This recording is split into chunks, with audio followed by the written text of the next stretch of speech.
Hello दोस्तों, मैं हूं मिस साया और आपका स्वागत है मिस साया की हॉरर दुनिया में, जहां हर कहानी सिर्फ कहानी नहीं होती, बल्कि किसी की काली परछाई की सच्चाई होती है।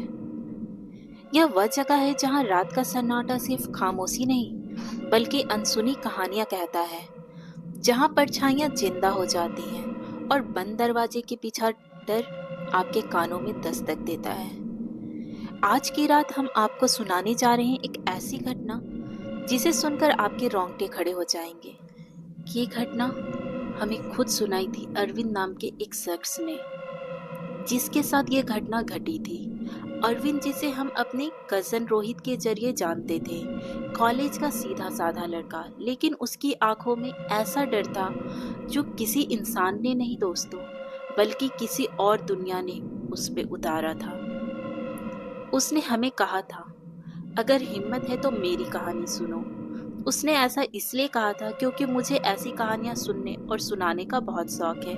तभी तो मैं YouTube पे अपने एक्सपीरियंस आपके साथ शेयर करती हूँ। जो भी सुनती हूँ वो आप तक पहुँचाती हूँ। उसने बहुत सीरियस मूड में कहा, यह कोई दंत कथा नहीं, ये वह है जो मैंने अपनी आंखों से देखा और मेरे साथ जो बीता। और दोस्तों, ये वही रात थी जब था चंद्र ग्रहण, द ब्लड मून। वो रात जब आसमान लाल हुआ और धरती पर उतर आई परछाइयां। तो हिम्मत जुटाइए, क्योंकि आप सुनने जा रहे हैं मिस साया की हॉरर दुनिया पे चंद्र ग्रहण की वह दास्तां, जिसे एक लड़के ने जिया है नहीं कह सकते, मरकर वापस आया है, द ब्लड मून। ये कहानी है अरविंद की। अरविंद नाम जितना आम था, उसका व्यक्तित्व उतना ही अलग। करीब 27 साल का नौजवान, लंबाई 5 फुट 8 इंच, शरीर दुबला पतला, चेहरे पर हल्की सी दाढ़ी जो हमेशा बढ़ी रहती थी, गालों पर थोड़ी पपड़ी सी त्वचा, मानो नींद और शांति दोनों उससे कोसों दूर हो। उसकी आंखें, बस यही चीज उसे औरों से अलग करती थी, गहरी, बड़ी, और उसमें हमेशा एक अजीब सी बेचैनी तैरती रहती थी। कई बार उसकी निगाहें किसी खाली जगह पर टिक जाती, जैसे वो वहां कुछ ऐसा देख रहा हो जो और कोई नहीं देख सकता।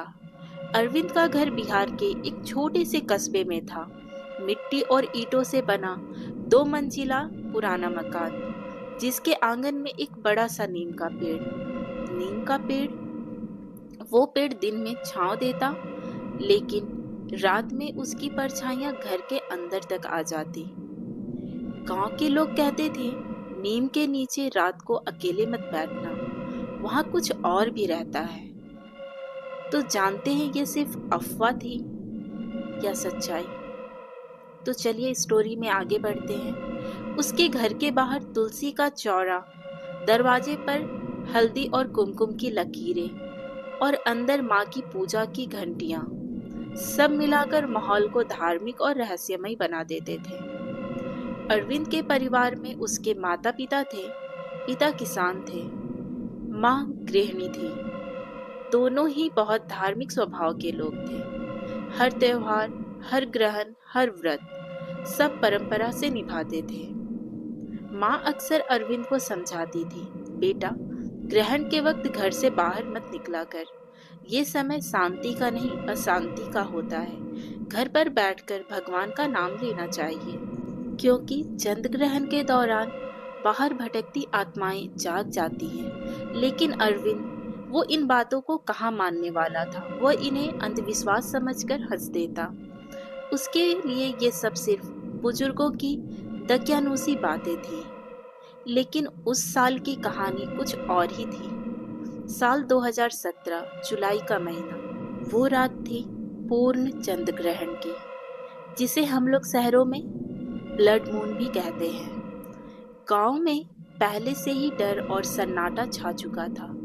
लोगों ने खिड़कियां बंद कर ली थी, दरवाजे पर नीम की टहनियां टांग दी गई थी, बच्चों को बिस्तर पर लिटा दिया गया था। सड़कें सुनसान थी, जैसे गांव ही मर गया हो। पूरा माहौल ऐसा लग रहा था मानो कोई अदृश्य खतरा गांव के ऊपर मंडरा रहा हो। और इस खतरा के बारे में सारे गांव वाले जानते हों, तभी तो इतनी व्यवस्था के साथ वो अपने घरों में सिमट गए थे। अरविंद उस दिन घर पर अकेला था, क्योंकि उसके माता पिता अपने रिश्तेदार के घर ग्रहण पूजन में गए हुए थे और उन्हें लौटने में देर हो गई। और ग्रहण के दिन उस गांव में कोई भी बाहर नहीं घूमता, इसलिए वे लोग उस दिन अपने रिश्तेदार के घर पर ही रुक गए। घर में बस अरविंद था और बाहर आसमान में धीरे धीरे लाल होता चांद। शुरुआत में उसने सबको नजरअंदाज किया। वो अपने कमरे में किताब पढ़ रहा था, लेकिन जैसे जैसे रात गहराने लगी उसका मन अजीब तरह से बेचैन होने लगा। उसने कई बार महसूस किया आंगन से कोई उसे देख रहा है। जब भी वो खिड़की से झांकता वहां कुछ नहीं होता, सिर्फ अंधेरा, हवा में हिलती नीम की डालियां और कभी कभी अजीब सी फुसफुसाहट, जैसे हवा उसके कानों में कोई गुप्त संदेश कह रही हो। उसकी धड़कनें तेज होने लगी, गले में अटकन सी महसूस हुई। कमरे की दीवार पर झूलती परछाइयां कभी इंसानी आकार लेती तो कभी गायब हो जाती। अरविंद ने खुद से कहा, नहीं, यह सब मेरा वहम है। मैं डर के माहौल में सोच रहा हूँ, शायद इसलिए। लेकिन दिल के अंदर कहीं ना कहीं उसे महसूस हो रहा था कि ये रात साधारण नहीं है, क्योंकि वो बचपन से देखते आ रहा था। और यहीं से उस रात की असली कहानी शुरू होती है दोस्तों। वो रात थी 12 जुलाई 2017 की। रात के करीब 10 बज चुके थे। पूरा गांव अपने अपने घरों में छिपा हुआ था। सड़कें सुनसान, यहाँ तक कि पत्तों की खड़खड़ाहट भी ज्यादा डरावनी लग रही थी। अरविंद अपने कमरे में बैठा किताब पढ़ने की कोशिश कर रहा था, लेकिन उसका ध्यान बार बार खिड़की की तरफ जा रहा था। बाहर आसमान में चांद धीरे धीरे ढक रहा था। पहले वो सुनहरी, फिर नारंगी और आखिरकार गहरा लाल हो गया। द ब्लड मून पूरी तरह सामने आ चुका था। और तभी घर के नीम के पेड़ के नीचे कुछ हलचल हुई, जैसे किसी ने धीरे से वहां कदम रखा हो। अरविंद ने खिड़की से झांका, पर उसे सिर्फ हिलती परछाइयां दिखी। उसने सोचा कोई जानवर होगा, लेकिन तभी उसे साफ सुनाई दिया, अरविंद। वो चौंक गया। उसका नाम कोई पुकार रहा था, लेकिन वहां कोई नहीं था। उसके गले में सूखापन उतर आया। उसने पानी पीने की कोशिश की, पर गिलास हाथों से फिसलकर फर्श पर गिर गया, जैसे कोई उसे पानी ही पीना नहीं देना चाहता। अब उसका पूरा ध्यान बाहर था। नीम के पेड़ की छाया लंबी होती जा रही थी, जैसे किसी इंसान की आकृति में बदल रही हो। उसे साहस जुटाकर दरवाजा खोला और आंगन में आ गया। हवा ठंडी थी, लेकिन उसके माथे पर पसीना बह रहा था। उसने चारों तरफ देखा, कुछ नहीं था, सिर्फ वही सन्नाटा, वही लाल आसमान। लेकिन अचानक उसकी नजर नीम के पेड़ की जड़ों पर पड़ी। वहां मिट्टी पर गीले पैरों के निशान बने हुए थे, नंगे पांव, लेकिन उल्टा, जैसे कोई प्राणी पीछे की ओर चल रहा हो। यह देख अरविंद का दिल जोरों जोरों से धड़कने लगा। उसने पांव पीछे खींचे, लेकिन तभी उसने कानों में फिर वही आवाज सुनाई दी, अरविंद, घर से बाहर आओ, हमें तुम्हारी जरूरत है। ये आवाज इस बार और पास से आई थी, जैसे कोई उसे ठीक उसके पीछे से पुकार रहा हो और उसके ठीक पीछे खड़ा हो। उसने झटके से मुड़कर देखा, लेकिन वहां कोई नहीं था, सिर्फ हवा और दरवाजा पे टंगी नीम की टहनियां जो जोर जोर से हिल रही थी। उसका पूरा शरीर कांपने लगा। उसे लगा जैसे कोई उसे अदृश्य ताकत बाहर खींच रहा हो। उसके पैरों में सूनापन आने लगा, जैसे कोई बाहर ले जाने पर आमादा हो।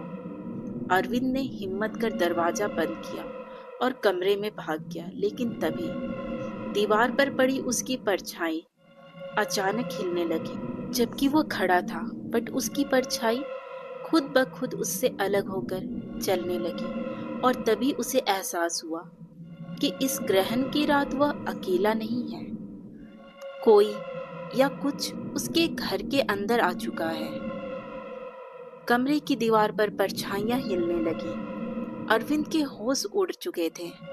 उसने आंखें जोर से बंद कर ली और सोचा, ये मेरा वहम है, ये सब दिमाग का खेल है।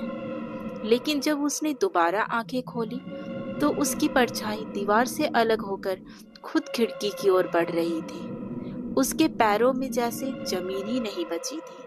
पसीना उसकी पीठ से बाहर आ रहा था और तभी खिड़की के बाहर से वही आवाज गूंजी, अरविंद, बाहर आओ, चांद लाल हो चुका है। उसका दिल मानो छाती तोड़कर बाहर आ जाएगा, लेकिन ना जाने क्यों एक अनजानी ताकत उसके कदमों को बाहर की ओर खींच रही थी। उसने दरवाजा खोला और आंगन से होते हुए सड़क पर निकल गया। गांव की गलियां सुनसान थी। कुत्ते चबूतरों पर बैठकर लाल चांद की ओर देख रहे थे और रो रहे थे। हर घर की खिड़कियां बंद थी, लेकिन उसे साफ साफ महसूस हो रहा था कि हर बंद खिड़की के पीछे से कोई उसे ताक रहा है, जैसे पूरा गांव जग रहा हो, पर कोई इंसान नहीं बल्कि परछाइयां। वो आगे बढ़ा और तभी उसने गली के मोड़ पर एक औरत देखी, सफेद साड़ी में, बाल बिखरे हुए। उसकी पीठ अरविंद की तरफ थी। वो धीरे धीरे आगे बढ़ रही थी, लेकिन उसके पैरों की चाल देखकर अरविंद का खून जम गया, क्योंकि वो औरत उल्टे पांव चल रही थी। पैर पीछे की ओर थे, लेकिन शरीर आगे बढ़ रहा था। यह देख अरविंद का गला सूख गया। उसने पीछे मुड़कर भागना चाहा, लेकिन पीछे भी वही नजारा था, दो और परछाइयां लाल आंखों के साथ। अब वो बीच गली में फंस चुका था। उसके कानों में एक साथ कई आवाजें गूंजने लगी, अरविंद, हमने तुझे चुना है, ग्रहण की रात, तेरा खून हमें चाहिए।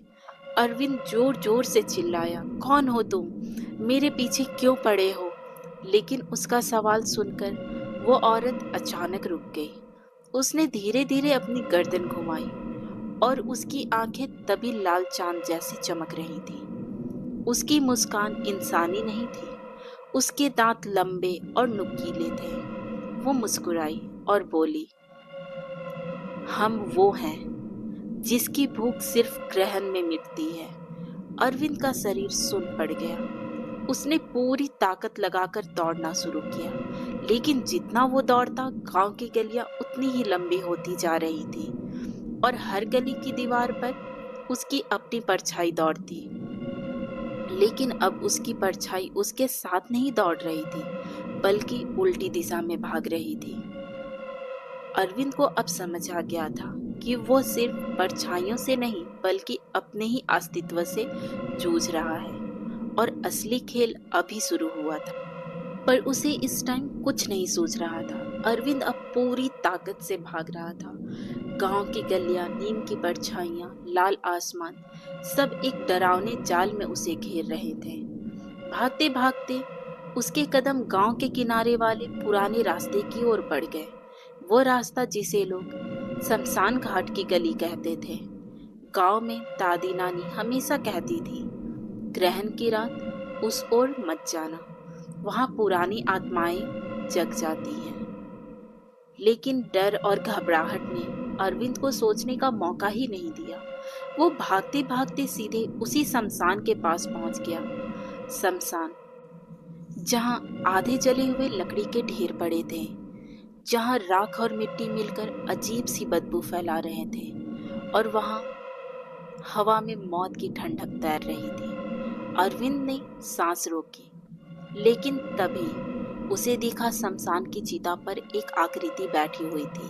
वो कोई इंसान नहीं था। उसकी लंबी जटाएं कंधों पर झूल रही थी। शरीर पर साधु जैसे वस्त्र थे, लेकिन चेहरा जलकर काला पड़ चुका था। उसकी आंखें बंद थी और हाथ में एक त्रिशूल था, जिस पर सूखी हुई खून की बूंदें चिपकी थी। अरविंद डर से वहीं ठिठक गया। उसे लगा कि शायद ये उसका भ्रम है, लेकिन तभी उस साधु जैसी आकृति ने धीरे धीरे अपनी आंखें खोली, आंखें जो पूरी तरह लाल थी। वो गहरी भारी आवाज में बोला, तू यहाँ क्यों आया है? क्या तुझे नहीं पता कि ब्लड मून की रात हम बंधन से मुक्त होते हैं? और जोरों से हंसने लगा। अरविंद कांपते हुए बोला, कौन हो तुम? आकृति हंसी, एक ऐसी हंसी जिसमें दर्द और पागलपन दोनों थे। मैं हूँ उस श्राप का कैदी जिसे सदियों पहले इसी शमशान में बांधा गया था। हर ग्रहण की रात हम बाहर आते हैं। हम भूखे हैं, इंसानों की आत्माओं के भूखे। अरविंद की आंखों में आंसू आ गए। उसने हाथ जोड़कर कहा, मुझे जाने दो, मैंने तुम्हारा क्या बिगाड़ा है?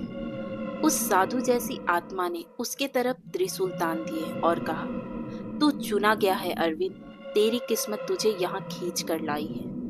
तेरी आत्मा से ही हमारा बंधन टूटेगा। अरविंद पीछे हटना चाहा, लेकिन उसके पैर जैसे जमीन में धंस गए थे। वो हिल भी नहीं पा रहा था। अब उसके चारों तरफ परछाइयां इकट्ठा होने लगी। वही औरत उल्टे पांव चलने वाली, वही लाल आंखों वाले दो लोग, सब अरविंद को घेरे खड़े थे। और तभी आकृति ने धीमी आवाज में कहा, लेकिन वह आवाज भयावह थी, अगर तू ये रहस्य दुनिया को बताएगा तो तेरी आत्मा कभी चैन से नहीं रहेगी। ग्रहण की हर रात तू भी हमारे साथ होगा। अरविंद की रूह कांप गई। उसकी आंखों के सामने सब कुछ धुंधला पड़ने लगा। लाल आसमान, परछाइयां, शमशान, सब उसे घूमता हुआ सा लगने लगा। और अचानक वो बेहोश होकर जमीन पर गिर पड़ा। जब सुबह अरविंद की आंखें खुली तो वो अपने ही घर के आंगन में पड़ा था। कपड़े फटे हुए, शरीर पर अजीब से नीले निशान और आंखों में ऐसा डर जो कभी मिटा ही नहीं। लेकिन असली रहस्य तो अब शुरू हुआ था दोस्तों। सुबह की पहली किरण खिड़की से आंगन में पड़ी। अरविंद वही जमीन पर पड़ा हुआ था। उसकी आंखें धीरे धीरे खुली। उसने सोचा शायद यह सब कोई डरावना सपना था, लेकिन जैसे ही उसने उठकर अपने हाथ पांव देखे, उसके रोंगटे खड़े हो गए। पूरे शरीर पर नीले काले निशान थे, मानो किसी ने रात भर उसे बांधकर घसीटा हो। उसकी कलाई पर जलने का दाग था, ठीक वैसे ही जैसे किसी ने लाल लोहे की छड़ से दबाकर बनाया हो। अरविंद की सांसें तेज हो गईं। उसने आईने में अपना चेहरा देखा। आंखों के नीचे गहरी काली लकीरें, चेहरे पर थकान और आंखों में वही लालिमा, जैसे रात का श्राप अब भी उसके अंदर जिंदा हो। वो घबराकर बाहर भागा, पर गांव के लोग अपनी अपनी दिनचर्या में व्यस्त थे, जैसे उन्हें कुछ पता ही ना हो। कोई खेत जा रहा था, कोई कुएं से पानी भर रहा था। लेकिन जैसे ही लोगों ने अरविंद को देखा, उनकी आंखें डर से चौड़ी हो गई। कुछ औरतें अपने बच्चों को अंदर खींच ले गई। कुछ बूढ़े दबी आवाज में बुदबुदाने लगे, ग्रहण ने इसे छू लिया है, ये अपशगुन है।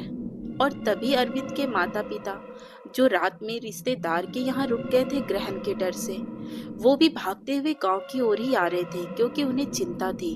उनका बेटा कल रात घर में अकेले था। उसकी माँ तो रात भर सो ही नहीं पाई। वो रात भर मृत्युंजय मंत्र का जाप करती रही, क्योंकि उनका बेटा घर में अकेले था और उन्हें पता था ग्रहण के कारण गांव में क्या माहौल होता है। इसलिए सुबह होते ही भागे भागे वे अपने घर की ओर आ रहे थे। पर अपने बेटे को गांव के बीच ऐसी हालत में देखकर सन रह गए। माँ ने दौड़कर अरविंद को गले लगा लिया और कहा, बेटा, ये क्या हुआ तुम्हारे साथ? ये किसने किया? पिता ने उसकी पीठ थपथपाई, आंसू बहते हुए कहा, हम इतने डर गए थे और हम इसलिए सुबह भागे भागे आ रहे हैं, पर ये सब क्या है? वो गांव वालों को सवालिया नजरों से देखने लगे। अरविंद भी अपने माता पिता को देखकर रोने लगा। रात में उसके साथ जो भी हुआ, रोते रोते उसने सबको बताया। उसके गले में फंसी आवाज में सब डर और दर्द झलक रहा था। माँ बाप के आंसुओं और उसकी सांसों की हलचल सुनाई दे रही थी। पूरा गांव सन्न था। पूरा गांव एक इमोशनल सन्नाटा महसूस कर रहा था। तभी गांव का एक बुजुर्ग पास आया और धीमी आवाज में बोला, बेटा, यह सपना नहीं था। आज तुम हमारे बीच सुरक्षित खड़े हो तो ये तुम्हारी माता की दुआओं का असर है। जैसा कि उन्होंने बताया, वो रात भर तुम्हारे लिए महामृत्युंजय मंत्र का जाप कर रही थी और पूरा गांव जानता है कि तुम्हारे माता पिता कितने धार्मिक हैं। ये उनके ही पुण्य है जो आज तुम्हें हमारे बीच खड़ा रखा है। और तुम्हारे अंदर भी कोई असाधारण शक्ति नहीं होगी। तुम्हें अपने भगवान पर अटूट विश्वास होगा, तभी तुम उन परछाइयों से लड़ पाए। लेकिन तुम्हें देखकर जो तुम्हारे शरीर में बदलाव हुए हैं, उसे देखकर ऐसा लगता है श्राप की ताकत अभी खत्म नहीं हुई है। अगर तुम सच में सुरक्षित रहना चाहते हो तो हमें अब पुजारी जी के पास जाना होगा। वो बताएंगे कि तू कैसे जिंदा बचा और क्या उपाय करने होंगे ताकि इस श्राप से पूरी तरह मुक्त हो सके। अरविंद ने हाँ में सर हिलाया। उसके माता पिता ने भी उसका हाथ थामा और साथ चल पड़े। गांव वाले चुपचाप उनका पीछा कर रहे थे। उनकी हिम्मत नहीं थी कि वो इस बारे में कुछ बात तक करें। पुजारी जी के पास पहुंचकर अरविंद ने अपनी पूरी रात की दास्तां और घटनाएं उन्हें सुनाई। पुजारी जी ने ध्यान से सुना और बोले, तुझे हर ग्रहण की रात व्रत रखना होगा, दीपक जलाना होगा और मंत्रों का जाप करना होगा। ऐसा करने से धीरे धीरे आत्माओं की पकड़ ढीली होगी। एक दिन तू पूरी तरह मुक्त हो जाएगा, लेकिन यह विश्वास तुझे अपने मन में जगाना होगा। अरविंद ने दृढ़ निश्चय किया। माता पिता ने भी उसके सिर पर हाथ रखा और अरविंद की इस साधना में उसके हिस्सेदार बने। उन्होंने पूजा पाठ में और ज्यादा मन लगाना शुरू कर दिया। उसके डर और दर्द को महसूस किया और यही पहली बार अरविंद ने भरोसा किया कि वह इस श्राप से बाहर निकल सकता था। और कहते हैं आज भी जब गांव में लाल चांद निकलता है, अरविंद व्रत करता है। वो सारी चीजें करता है जो पुजारी जी ने उन्हें कहा था। अब तो वो उसकी दिनचर्या ही बन चुकी है। पर रात की परछाइयां उसकी यादों में हमेशा के लिए कैद है। वो उन्हें कभी नहीं भुला सकता। अरविंद ने हाथ जोड़ते हुए बहुत ही शांत स्वर में कहा, पुजारी जी, पर यह श्राप है क्या? पुजारी जी ने गहरी सांस ली और बोला, अरविंद, यह श्राप हमारी धरती पर सदियों पुराना है। यह तब शुरू हुआ जब हमारे गांव के पुराने शमशान में कुछ अंधकारमय साधु और पिचासिनी नुमा आत्माएं मानव बलि की विधि करने लगे। ये अघोरी थे। ये आत्माओं को बंधक बनाते और उससे अपने मतलब के काम करवाते थे। उन आत्माओं ने हर चंद्र ग्रहण की रात अपनी भूख शांत करने के लिए जिंदा लोगों की आत्माओं को पकड़ना शुरू किया। शमशान में उनका शासन होता था और जो अकेला रहता है उसे वे अपने चंगुल में फंसा लेते। इसलिए हर ग्रहण की रात गांव में डर का माहौल बना रहता है। अरविंद डर से कांपते हुए बोला, तो मैं पुजारी जी, मैं कैसे जिंदा बच गया? उन्होंने मुझे क्यों जिंदा छोड़ा? पुजारी जी ने उसकी आंखों में देखा और बोले, तुम्हारे अंदर जो जीवित रहने की शक्ति थी, तुमने मौत को स्वीकार नहीं किया। और तुम्हारे माता पिता जो इतने धार्मिक हैं, क्या उनका पूजा पाठ कहीं तो काम आता? भगवान, लोग मानते हैं कि भगवान को मानना अंधविश्वास है, लेकिन आज नहीं तो कल भगवान अपने भक्तों का हाथ जरूर पकड़ते हैं। तुम्हारा साहस और आत्मविश्वास उन्हें डराया, इस वजह से वे तुम्हें पकड़ नहीं पाए। लेकिन याद रखो, यह सुरक्षा अस्थायी थी।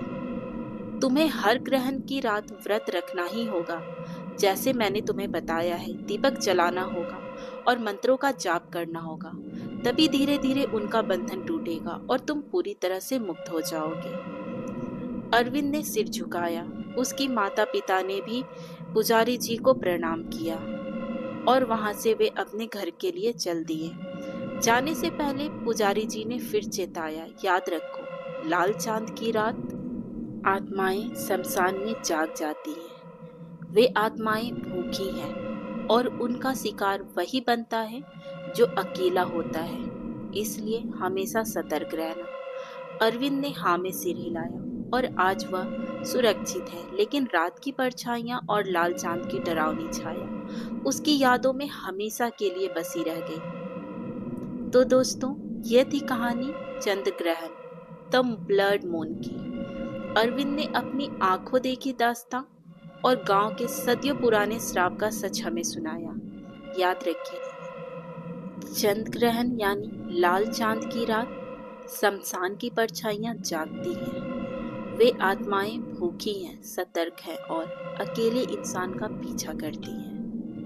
लेकिन अगर आपकी हिम्मत मजबूत हो और आप सतर्क रहें तो आप भी इस डरावनी ताकत से बच सकते हैं। बस अपने ईश्वर पर भरोसा रखें। अगर आप सचमुच जानना चाहते हैं तो ध्यान रखें, कभी अकेले ना जाएं और लाल चांद की रात विशेष सावधानी बरतें, क्योंकि कहीं भी कभी भी ये आत्माएं आपकी परछाई का पीछा कर सकती हैं और अगली कहानी शायद आपकी ही हो। तो दोस्तों, ये कहानी पसंद आई हो तो इस वीडियो को लाइक करें और शेयर करें और हमारे चैनल को सब्सक्राइब करना बिल्कुल ना भूलें। और हाँ, मिस साया की हॉरर दुनिया के साथ डरावनी कहानियों की दुनिया में जुड़े रहें। कौन जाने अगली रात क्या आपके दरवाजे पर खड़ी हो। तो दोस्तों, अगली बार फिर मिलेंगे एक और नई सच्चाई, एक नए डर के साथ। तब तक के लिए हंसते रहिए, मुस्कुराते रहिए और अपना ख्याल रखिए और सतर्क रहें। जय महाकाल।